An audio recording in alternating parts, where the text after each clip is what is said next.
Noong Hulyo 2022, dinidiligan ko ang mga bagong mananampalataya sa iglesia. Si Lucia ang diakono ng pagdidilig na responsable para sa gawain ko. Si Ruthie, ang leader ng iglesia, ay may magandang pananaw kay Lucia. Madalas na pinupuri ito sa harap namin dahil sa pagkakaroon ng mahusay na kakayahan at magaling na abilidad sa trabaho. Tinutukoy siya bilang haligi ng gawain ng pagdidilig sa iglesia. Kaya mataas din ang tingin ko kay Lucia.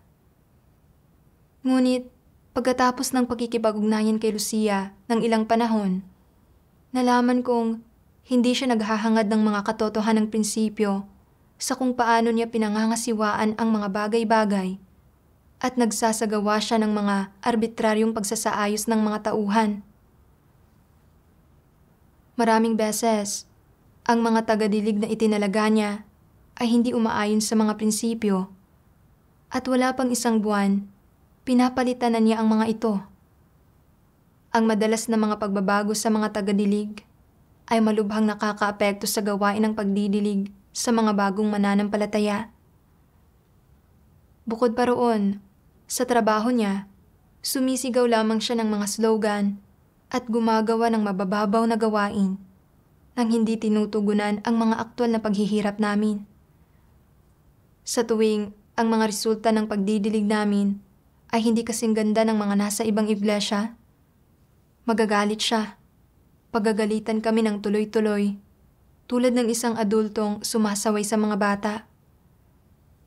Naging lalong napipigilan ang mga kapatid sa kanya. Hindi naglalakas loob na magsalita kapag nakikita siya, nakakaramdam ng matinding pagkasupil. Batid ng leader na si Ruthie ang mga pag-uugali ni Lucia. Pero hindi niya kailanman tinugunan ang mga isyu nito sa pamamagitan ng pagbabahaginan. Noong Mayo 2023, sa isang pagtitipon, ang mga nakatataas na leader ay nagbahagi sa amin ng katotohanan tungkol sa pagtukoy sa mga antikristo, mga huwad na leader, at masasamang tao, at hinikayat kaming isagawa ang katotohanan. Inilalantad ang anumang mga pag-uugali at mga pagpapamalas ng mga antikristo, mga huwad na leader, at masasamang taong naoobserbahan namin. Pagkatapos ng pagtitipon, lumapit sa akin si Brother Jasper at sinabing, ang diakono ng pagdidilig na si Lucia ay hindi maingat sa pagpili at paggamit ng mga tao. Hindi sumusunod sa mga prinsipyo at madalas na pinapagalitan ang mga kapatid. Narinig ko ang tungkol sa mga problemang nabanggit mo tungkol sa kanya. Dahil may mas higit kang pagkikipag-ugnayan kay Lucia at mas pamilyar ka sa mga pag-uugali niya, iminumungkahi kong iulat mo ang mga isyong ito. Isa itong paggawa ng katarungan. Sa pakikinig sa mga sinasabi ni Jasper, naramdaman ko rin na ang mga isyu ni Lucia ay dapat iulat at sumang-ayon akong magsumiti ng liham ng pag-uulat sa araw na iyon.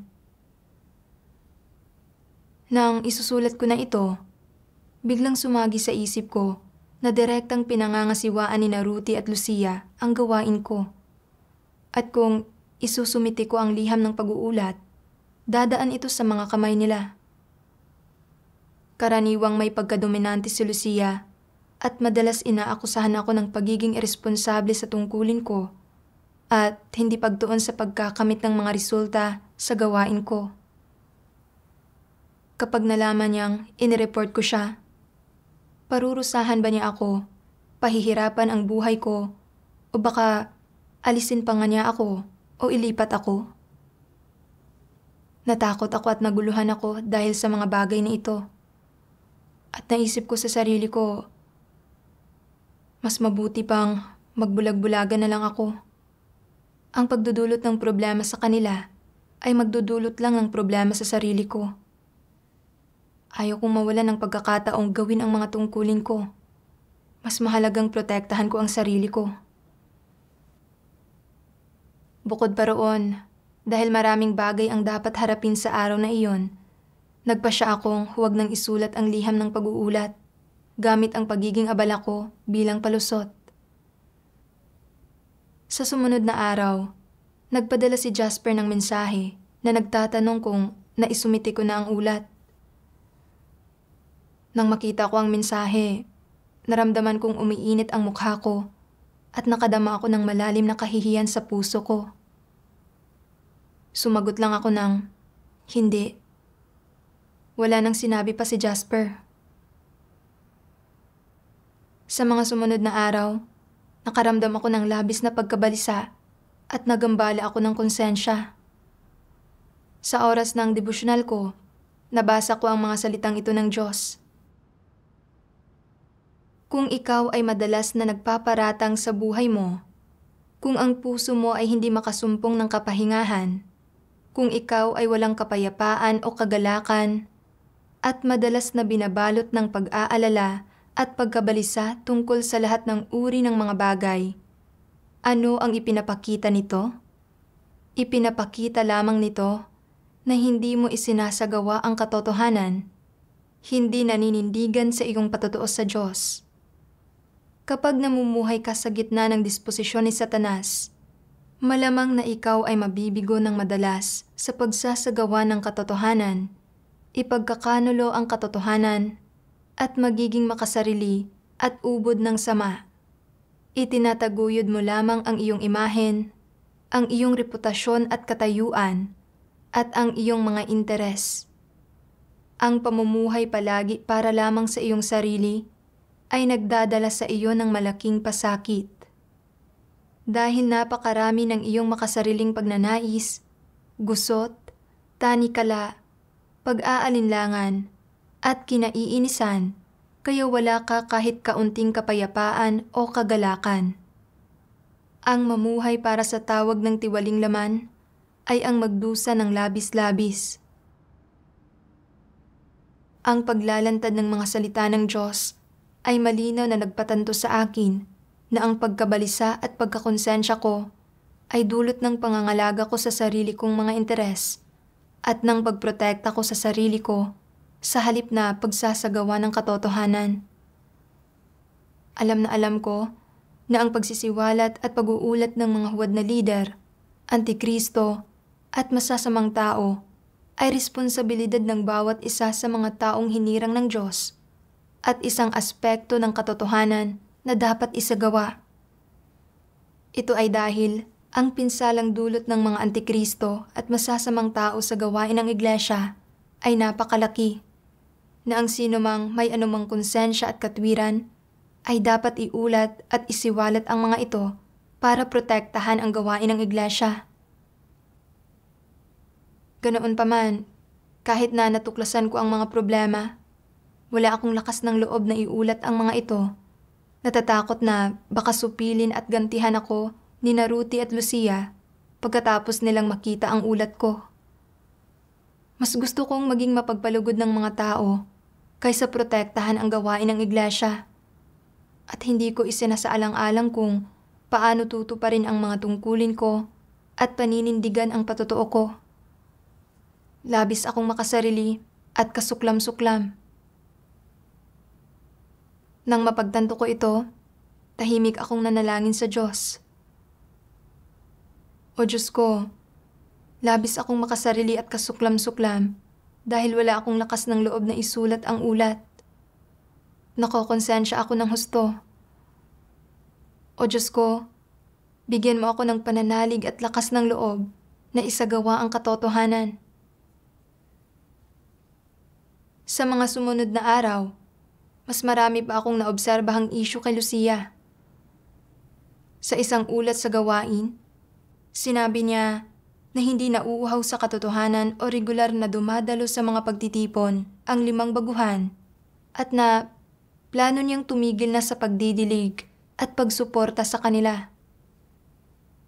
Pero ang totoo, ang ilan sa mga baguhang ito ay may sakit, ang ilan ay abala sa trabaho, at ang iba ay may aktwal na mga isyu sa pamilya na kailangang lutasin, na pansamantalang pumipigil sa kanila na regular na dumalo sa mga pagtitipon, at nababalisa rin dito ang mga baguhan mismo. Dahil ang hindi regular na pagdalo ng mga baguhan ay nakakaapekto sa mga resulta ng gawain ni Lucia, sinukuan na lang niya ang mga baguhan na ito na nangangailangan ng pagdidilig at suporta. Naramdaman namin na malinaw na labag ito sa mga prinsipyo at iresponsable. Kaya binago namin ang bahagi ng ulat ni Lucia na hindi umaayon sa katotohanan. Nang makita ni Lucia ang mga pagbabago, galit na galit siya at kinuwestiyon niya kami kung bakit namin ginawa ang mga ito. Matapos kong ipaliwanag kung bakit, nagalit lalo si Lucia at pinagalitan ako. Bakit mo sinusubukang umakto tulad ng isang bayani? Alam ng lahat ang mga prinsipyo. Ikaw lang ang hindi nakakaunawa sa mga ito. Ni anong gawain ng pagdidilig ba ang ginagawa mo? Naguluhan ako ng lubos. Ayon sa mga prinsipyo, ang 5 baguhang iyon ay hindi mga taong walang pagkauhaw sa katotohanan. Sila ay mga individual na nangangailangan ng pagdidilig at suporta, at angkop para sa amin na iwasto ang nilalamang hindi umaayon sa mga katotohanan. Kaya, bakit nagalit si Lucia at inakusahan ako na sinusubukan kong maging isang bayani? Pakiramdam ko ay may problema sa kanya. Siya ang diakono ng pagdidilig. Kaya kung kikilos siya ng walang mga prinsipyo, maaapektuhan nito ang gawain ng pagdidilig at pwedeng maging grabe ang mga kahihinatnan. Naisip ko kung paanong wala akong lakas ng loob na isulat ang liham ng pag-uulat noong nakaraan at kung paanong napalampas ko ang pagkakataong isagawa ang katotohanan na nagdulot sa akin na makaramdam ng pagkakautang. Sa oras na ito, kailangan kong iulat sa mga nakatataas ang mga isyu tungkol sa kanya. Pero may sumagi sa isip ko. Kung direkta akong pupunta kay Lady Ruthie para iulat ang mga isyu tungkol kay Lucia, iisipin ba niyang sinusubukan kong pahirapan si Lucia? Naalala ko kung paanong noong nakaraang taon, nang unang dumating si Lucia sa iglesia namin, labis na nalugod si Ruthie. Sinasabing si Lucia ay may mahusay na kakayahan at magaling na abilidad sa mga gawain at siya ay isang haligi ng iglesia. Bukod pa roon, alam na alam ni Ruthie ang pagkilos ni Lucia ng walang prinsipyo at ang ugali nitong supilin at sermonan ang iba. Pero palagi siyang nagbubulag-bulagan sa mga isyu kay Lucia. Sa taas ng pagtingin ni Ruthie kay Lucia, seseryosohin man lang ba niya ang ulat ko? Pagtatakpan ba niya si Lucia at gagawing mahirap ang mga bagay-bagay para sa akin, napipigil sa aking gawin ang mga tungkulin ko? Sa pag-iisip ng mga bagay na ito, napuno ako ng pag-aalala. Hindi sigurado kung babanggitin ko ba kay Ruthie ang mga problema tungkol kay Lucia. Napagtanto ko na muli ko na namang sinusubukang protektahan ang sarili ko. Kaya, nang gabing iyon, naghanap ako ng mga kaugnay na artikulo ng patotoong batay sa karanasan na may kinalaman sa kalagayan ko para basahin. Binanggit ng isa sa mga ito ang isang sipi ng mga salita ng Diyos na talagang nakapukaw sa akin. Binasa ko ang mga salitang ito ng Diyos. Lahat kayo ay nagsasabi na isinasaalang-alang ninyo ang pasanin ng Diyos at ipagtatanggol ang patotoo ng iglesia. Ngunit sino ba sa inyo ang talagang nagsaalang-alang sa pasanin ng Diyos? Itanong sa iyong sarili, ikaw ba ay isang tao na nagpakita ng pagsasaalang-alang para sa pasanin niya? Magagawa mo bang maging matuwid para sa kanya? Makakapanindigan ka ba at makakapagsalita para sa akin? Maisasagawa mo ba ng matatag ang katotohanan? Ikaw ba ay may sapat na lakas ng loob na labanan ang lahat ng gawa ni Satanas? Makakaya mo bang isantabi ang iyong mga damdamin at ilantad si Satanas para sa kapakanan ng aking katotohanan? Mapahihintulutan mo ba ang aking mga layunin na matugunan sa iyo? Naihandog mo na ba ang iyong puso sa pinakamahahalagang sandali? Ikaw ba ay taong sumusunod sa aking kalooban? Itanong mo sa iyong sarili ang mga katanungang ito at madalas mong isipin ang mga ito. Ang mga nagtatanong na salita ng Diyos ay pumuno sa akin ng matinding kahihiyan at pagkakonsensya.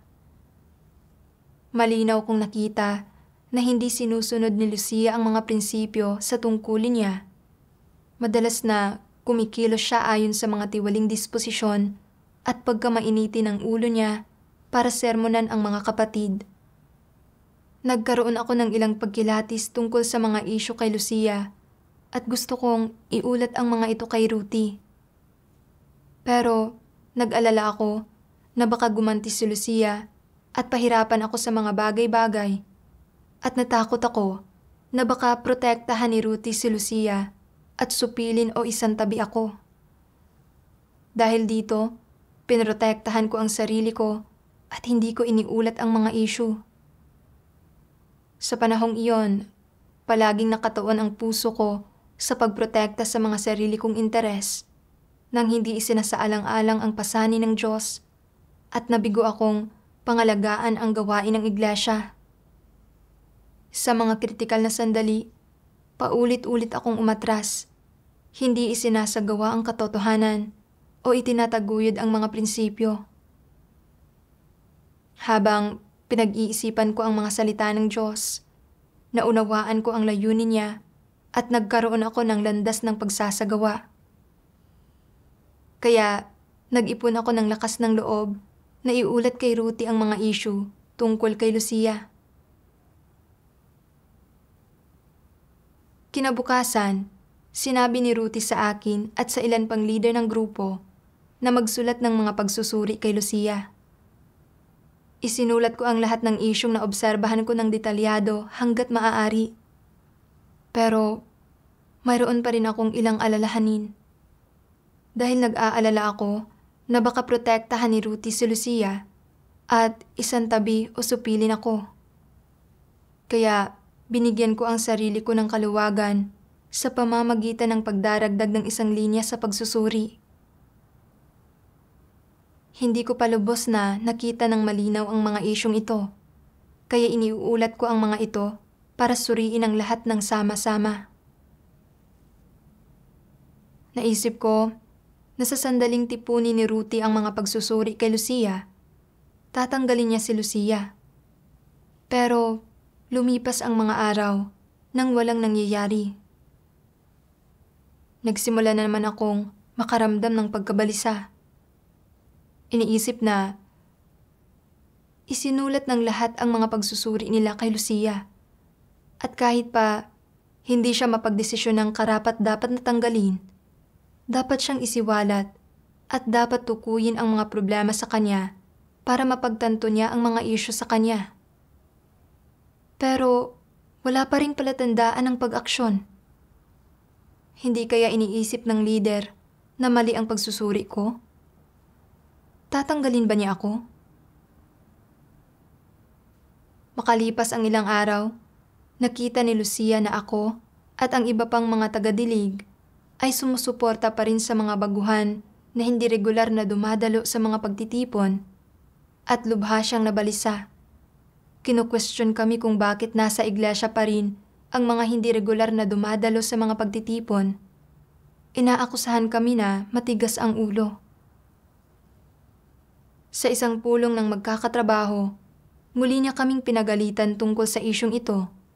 Pinipilit kaming sukuan ang mga baguhang ito na hindi regular na dumadalo sa mga pagtitipon. Pakiramdam ko ay medyo seryoso ang mga problema kay Lucia. Pero kinalaunan, nang makita ko na hindi lamang siya hindi tinanggal, kundi itinaas pa ang ranggo para mga siwa sa isang mahalagang item ng gawain, nag-alinlangan ako kung mali ba ang iniulat ko dahil sa kawalan ng pagkilatis. Sa panahong iyon, Nakaramdam ako ng labis na pagkasupil at panghihina ng loob. At hindi ko naunawaan kung ano talaga ang layunin ng Diyos sa pagharap ko sa ganitong sitwasyon at kung paano ko ito dapat danasin. Lalo na ngayong mas mataas na ang posisyon ni Lucia. Kung talagang malalaman niya na iniulat ko ang mga isyu tungkol sa kanya, baka ilipat o tanggalin niya ako anumang oras. O paalisin pa nga ako sa iglesia. Ang pag-iisip tungkol sa mga bagay na ito ay labis akong pinag-alala at pinuno ng takot. At ayaw ko nang kilatisin pa si Lucia. Isang araw ng Hulyo, nagpadala sa akin ang nakatataas na mga lider ng 2 kapatid para magtanong tungkol sa sitwasyon ni Lucia. Noon ko lang nalaman na iniulat ni Brother Jasper sa nakatataas na mga lider ang impormasyong natipon niya nang malaman niyang hindi ko isinulat ang liham ng pag-uulat. Ibinahagi ko sa 2 kapatid ang lahat ng inasal ni Lucia. Nagulat sila ng todo nang marinig ito at sinabing, "Hiningi ni Ruthie sa inyong lahat na magsulat ng mga pagsusuri kay Lucia. Kaya bakit wala pang nagagawa tungkol dito ng halos 1 buwan?" Sa wakas, tinanong ako ng 2 kapatid,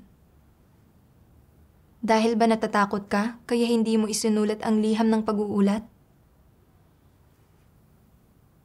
Nang marinig ko ang tanong ng mga kapatid, nakaramdam ako ng matinding kahihiyan at pagkakonsensya. Napagtanto ko kung gaano ako naging makasarili at kasuklam-suklam.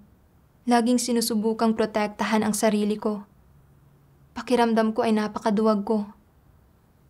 Matapos iulat ang sitwasyon at makita na si Lucia ay hindi lamang hindi tinanggal kundi itinaas pa ng ranggo, nawalan ako ng lakas ng loob na gumawa ng anumang mga karagdagang ulat. Sa totoo lang, alam na alam kong may mga problema kay Lucia at na marami sa mga pananaw at mga pagsasagawa niya ay hindi umaayon sa mga katotohanang prinsipyo. Sinupil at pinagalitan niya ang iba para sa sarili niyang pagkaepektibo sa gawain, reputasyon at katayuan, at hindi siya lumutas ng mga aktwal na problema. Inabandona pa nga niya ang ilang baguhang nangangailangan ng pagdidilig at suporta. Nang itama ko ang mga isyu sa kanya, pinangaralan pa nga niya ako.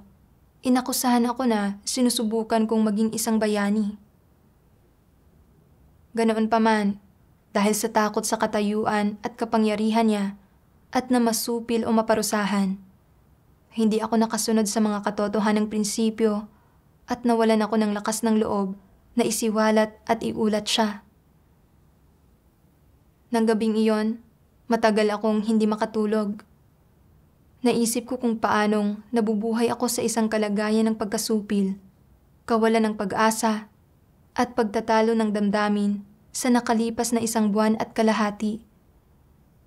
Nakita ko ang mga problema, pero natakot akong magsalita, at pagkatapos ng pag-uulat ng mga isyu sa wakas, natakot akong masupil. Ang kalagayang ito ay patuloy na umulit. Ano ba mismo ang problema? Naghanap ako ng mga salita ng Diyos na may kaugnayan sa kalagayan ko. Sa panahong iyon, nabasa ko ang isang sipi ng mga salita ng Diyos. Ano ang saloobing dapat taglayin ng mga tao pagdating sa kung paano tratuhin ang isang lider o manggagawa? Kung tama at alinsunod sa katotohanan ang ginagawa ng isang lider o manggagawa, maaari mo siyang sundin.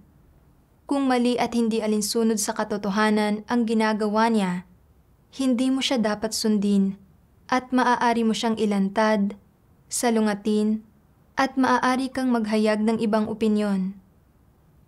Kung hindi siya nakakagawa ng aktwal na gawain o gumagawa siya ng masasamang gawa na nagsasanhi ng kaguluhan sa gawain ng iglesia at nabunyag na isang huwad na lider, isang huwad na manggagawa, o isang antikristo, maaari mo siyang kilatisin, ilantad at iulat. Gayunman, Hindi nauunawaan ng ilang taong hinirang ng Diyos ang katotohanan at lalo ng napakaduwag. Natatakot silang masupil at mapahirapan ng mga huwad na lider at antikristo, kaya hindi sila nangangahas na itaguyod ang mga prinsipyo. Sinasabi nila, kung patatalsikin ako ng lider, tapos na ako. Kung hihikayatin niyang ilantad o talikuran ako ng lahat, hindi ko na magagawang manampalataya sa Diyos. Kung patatalsikin ako sa iglesia, hindi ako gugustuhin at hindi ako ililigtas ng Diyos. At hindi ba't mawawala ng saysay ang aking pananalig? Hindi ba katawa-tawa ang gayong pag-iisip?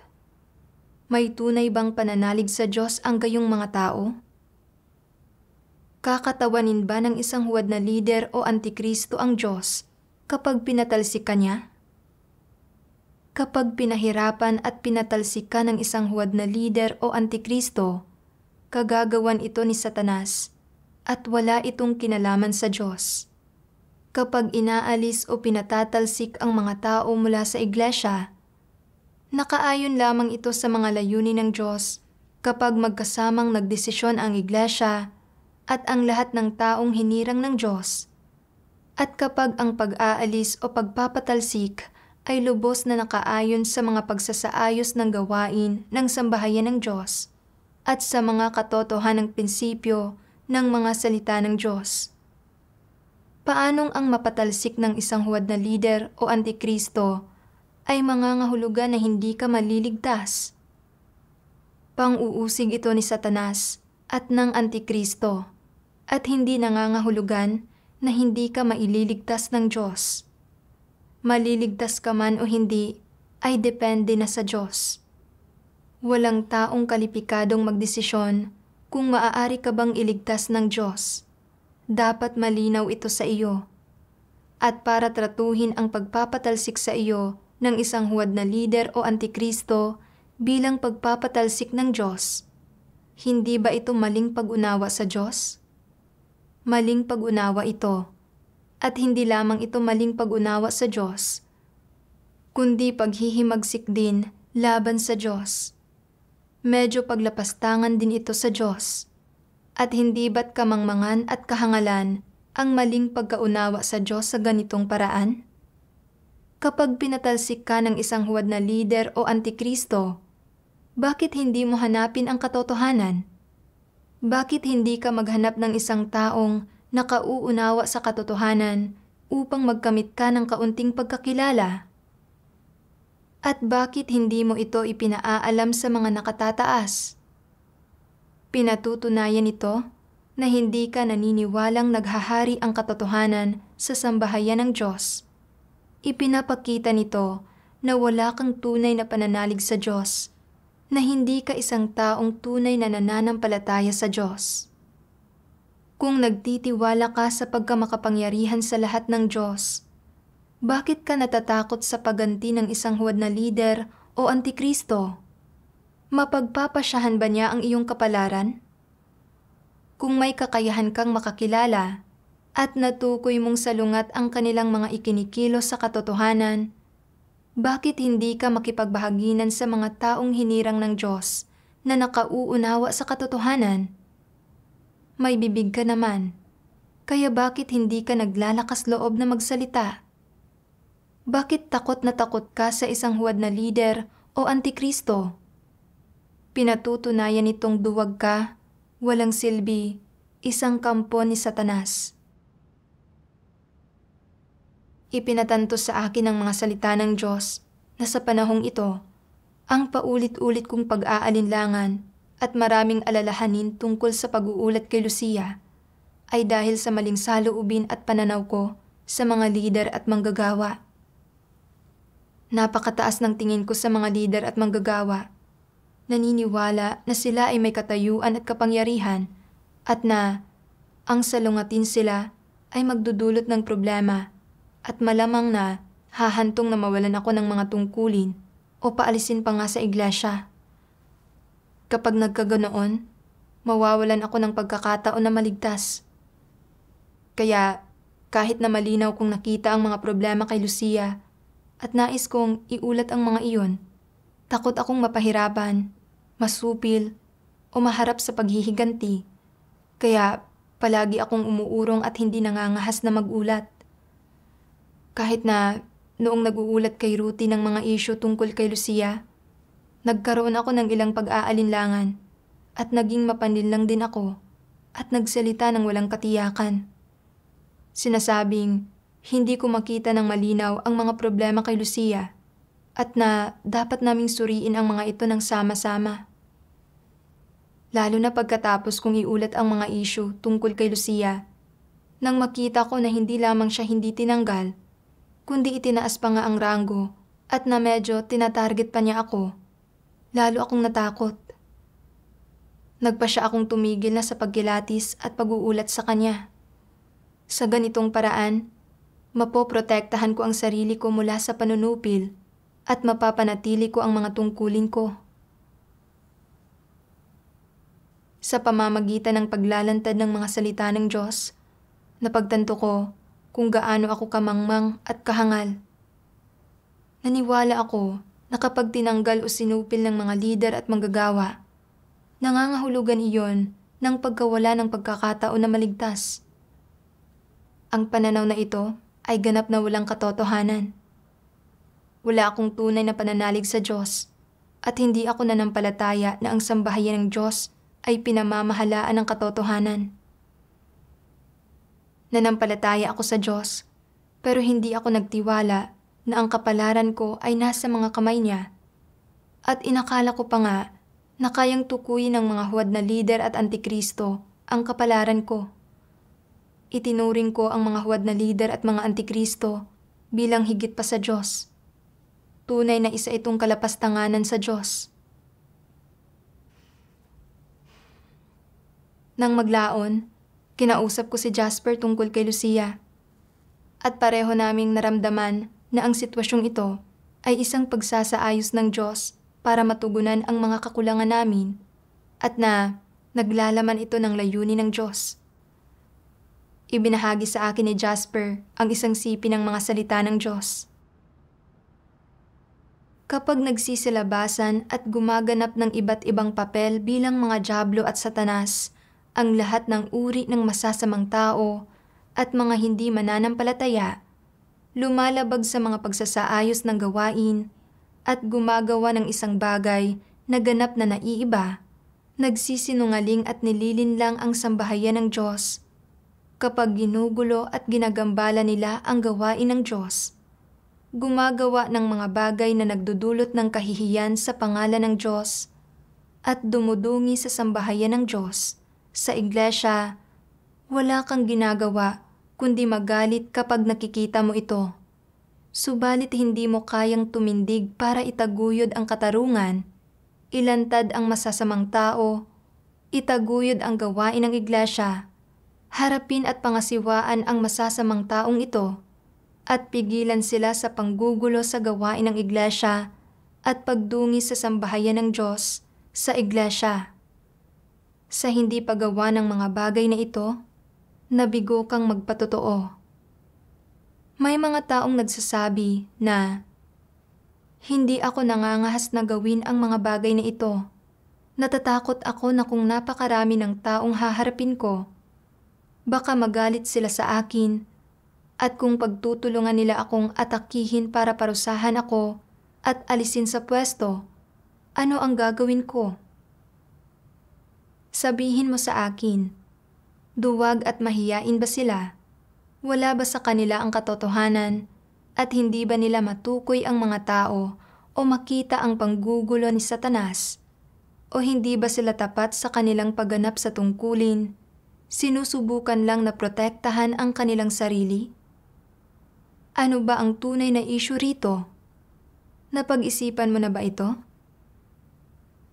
Kung likas kang kimi, marupok, duwag, at matatakutin, subalit, pagkatapos ng maraming taon ng pananampalataya sa Diyos, batay sa pagkaunawa sa mga partikular na katotohanan, ay nagkaroon ka ng tunay na pananalig sa Diyos.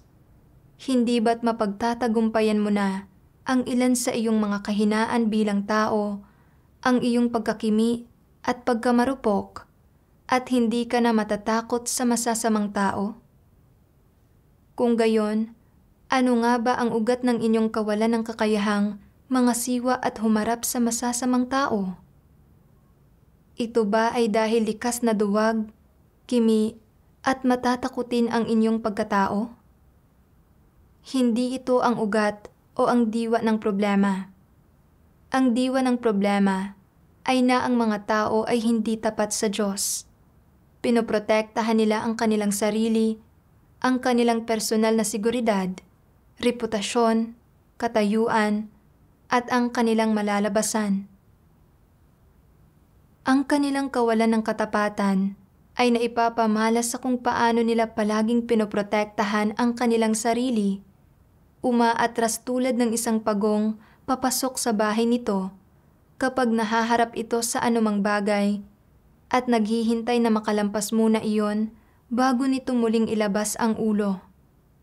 Anuman ang kanilang nakakatagpo, palagi silang nag-iingat ng husto, sobrang nababalisa, nag-aalala at nangangamba at hindi nila kayang tumayo at ipagtanggol ang gawain ng iglesia.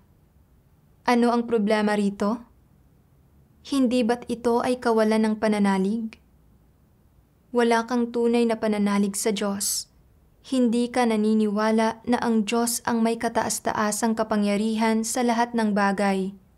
At hindi ka naniniwala na ang buhay mo, ang lahat ng sa iyo, ay nasa mga kamay ng Diyos.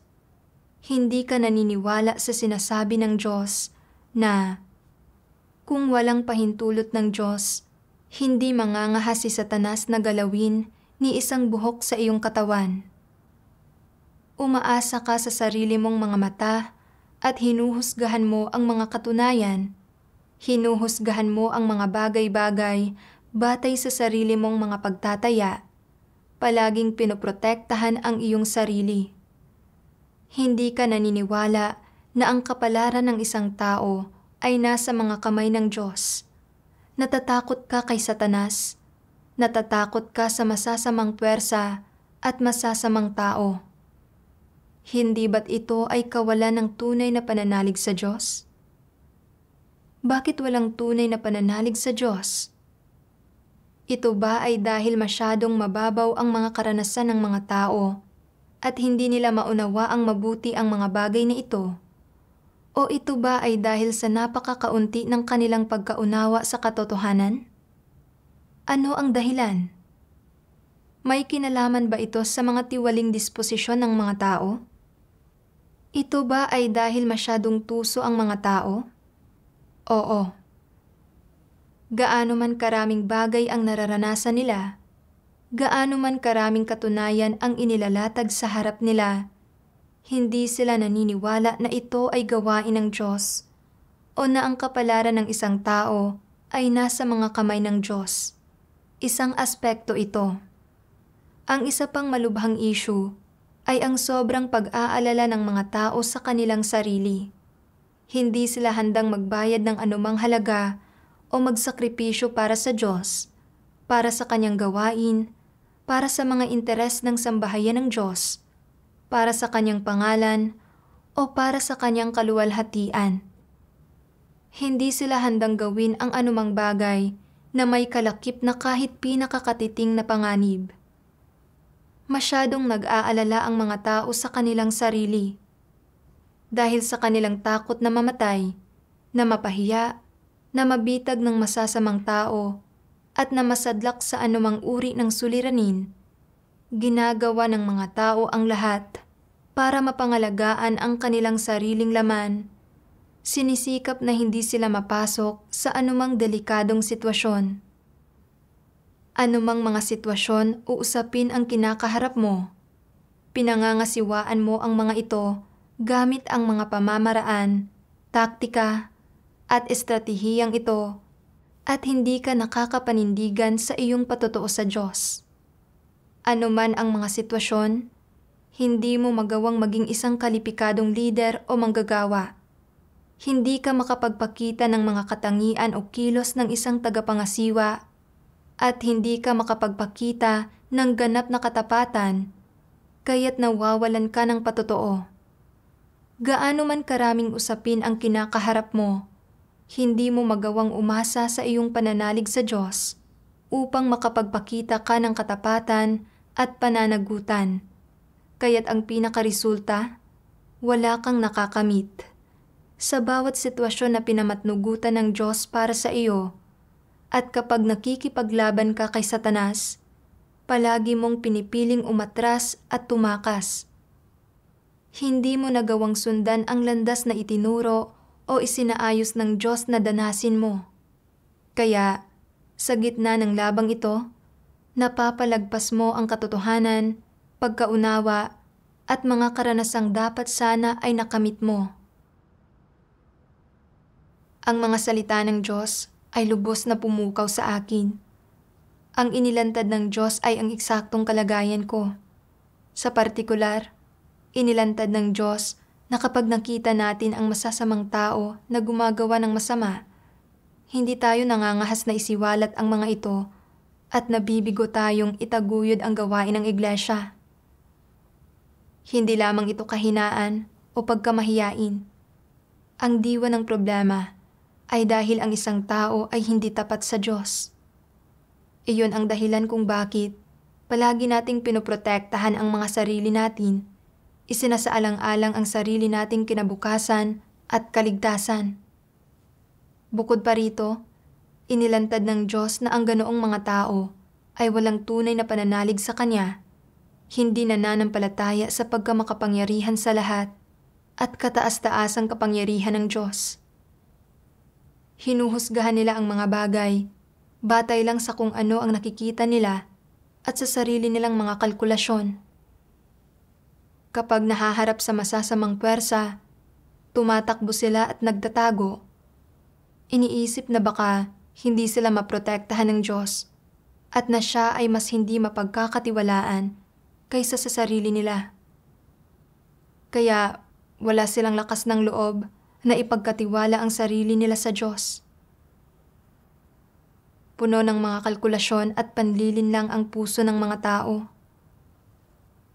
Isa pang aspekto ay ang sobrang pagmamalasakit ng mga tao sa sarili nila at na ayaw nilang magbayad ng anumang halaga o gumawa ng anumang sakripisyo para pangalagaan ang gawain ng iglesia. Ang ganitong mga tao ay lubos na makasarili at kasuklam-suklam. Ito ang nakamamatay na kapintasan sa loob ko. Inisip ko kung paanong nagkatawang tao ang Diyos ng 2 beses para gumawa sa mundo para iligtas tayo. Kusang loob na tinitiis ang napakalaking kahihiyan, gumagawa ng masusing mga pagsisikap at ibinibigay ang lahat. Hindi kailanman umatras ang Diyos o itinigil ang Kanyang gawain ng pagliligtas sa sangkatauhan dahil sa pagdurusa ng kahihiyan, paninirang puri, pag-uusig, at mga kapighatian. Ang Diyos ay laging nagbibigay ng tahimik na walang anumang mga reklamo. Ang lahat ng bagay na ito na ginawa ng Diyos ay hindi para sa sarili niya at hindi rin para makakuha ng anumang bagay mula sa tao, kundi para iligtas tayong mga tao na sobrang lalim ng pininsalat ni Satanas. Ang diwa ng Diyos ay napakaganda at walang pag-iimbot. Naalala ko kung paano ako patuloy na diniligan at tinustusan ng Diyos ng mga salita niya sa lahat ng mga taon ko ng pananalig. At kung paano niya isinaayos ang maraming tao, pangyayari, bagay at sitwasyon para maranasan ko, pinapatnubayan at inaakay ako para maunawaan ang katotohanan, pumasok sa realidad, at matutong umasal at kumilos ayon sa mga katotohanang prinsipyo. Ngayon, sa mga huwad na lider at masasamang taong nakakagambala at nakakagulo sa gawain ng iglesia, ito na mismo ang oras para kumilos ako at pangalagaan ang mga interes ng sambahayan ng Diyos. Gayunpaman, para maprotektahan ang sarili ko, itinago ko mula sa Diyos ang mga naiisip ko at naging mapanlinlang ako sa Kanya. at ayaw kong talikuran ang sarili kong mga interes para isagawa ang katotohanan. Talagang masyado akong naging mapanlinlang, masyadong makasarili at mababang uri. Nanalangin ako ng tahimik sa Diyos at nagpasya na mula ngayon, hahangarin kong maging isang taong may pagpapahalaga sa katarungan na kayang magsagawa ng katotohanan at pangalagaan ang gawain ng iglesia. Pagkalipas ng ilang araw, tinanggal ng iglesia si Lucia bilang supervisor, pero pinanatili pa rin ang posisyon niya bilang isang diakono ng pagdidilig.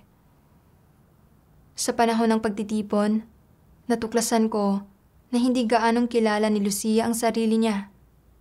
Paulit-ulit niyang binigyang diin na ang pagkakatanggal sa kanya ay dahil lang sa kawalan ng karanasan sa gawain.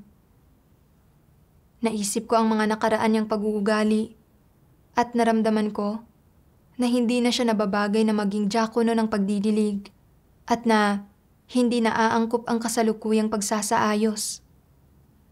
Sa pagkakataong ito, ayaw ko nang protektahan ang sarili ko tulad ng ginawa ko noong nakaraan.